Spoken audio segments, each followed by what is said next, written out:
It's a pretty epic tree right here. Speaking of epic, turn and look at that. That's pretty cool. The mighty Timothy Lake. Absolutely beautiful. This is a 13-mile circumnavigation shoreline loop. We get to enjoy beautiful Timothy Lake. This is a great little shoreline access point. It's always a good shoreline access point when it's like flat like that. You're not like trying to navigate a few gnarly rocks or kind of step awkwardly. That's when you're more likely to get hurt. And right on the edge of a corner of the lake right here, and getting around a hood view.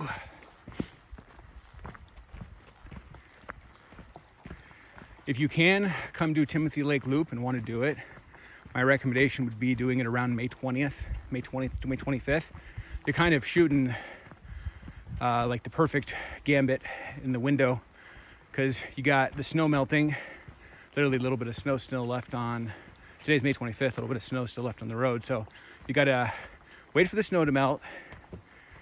You don't want, there's some flooding in a few areas and that's still gonna be there. So you gotta factor in that, some down trees. If you come too early before forestry services here, there won't be a lot more down trees.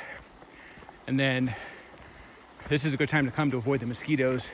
Mosquitoes are just starting to hatch. I haven't gotten any bites today, May 25th, but I suspect in a week or two, this will be Mosquito City. So there's kind of like a perfect narrow window where I'm here right now, in my humble opinion, where you can come do the 13-mile hike with nobody here because the season hasn't opened.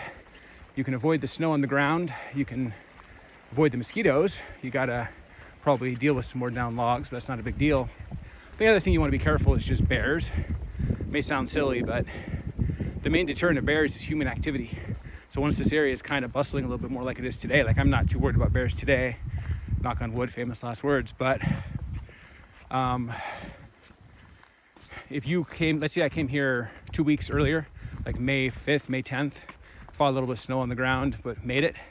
If I'm one of the first humans to the area, you got to factor in, this is a very bear-rific area, Mile Hood National Forest, brown and black bears, and they may have been hanging out at the lake all winter because there's been nobody here. And then you're kind of the dupe that comes stumbling along, whistling, and they've been hanging out at the lake for 3 months and there's nobody else out here, and get yourself in a little bit of a situation. So some people might argue that's overkill in a well-developed area like this, but might be worth bringing bear spray or something like that if you're coming super early in May. Again, probably a 100,000 or million to 1 chance you're going to need it, so maybe not worth the effort of carrying something like that. But if you're going to have a bear encounter, that's actually probably one of the peak times you're going to do it, is at the transition from winter into spring, before humans have reestablished their presence. It's like there's like a rotation where the bears take over areas like this a little bit in winter, and then there's kind of a transition as the humans kind of reestablish their presence for the summer. It's kind of how I look at it.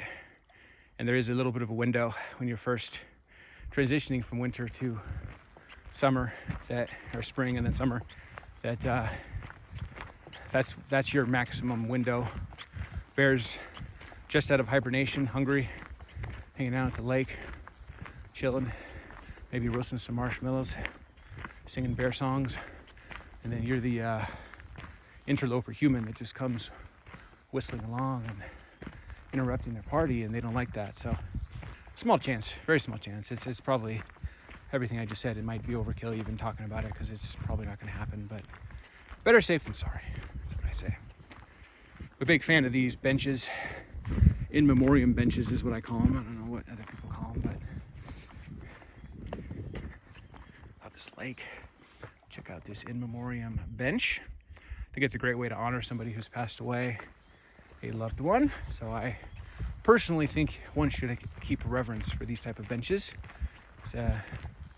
Often there's a plaque with a person who has deceased, and people have put care and effort into doing that. So I think it's great to sit at them and enjoy them, but maybe treat them with a little bit of deference and respect, in my humble opinion. It's in the 40s, I'd say, temperature-wise. It's kind of ethereal, foggy, and it's sprinkling. Not pouring, but just a light, how do you do sprinkling? which I kind of actually appreciate and enjoy. Kind of makes all of the scenery a little bit more poppy as far as bringing out the green and the contrast. And I actually prefer hiking in the cold because you can go longer distances with less exertion. So I don't mind a good rainy day, especially when it's a minor rainy day like this.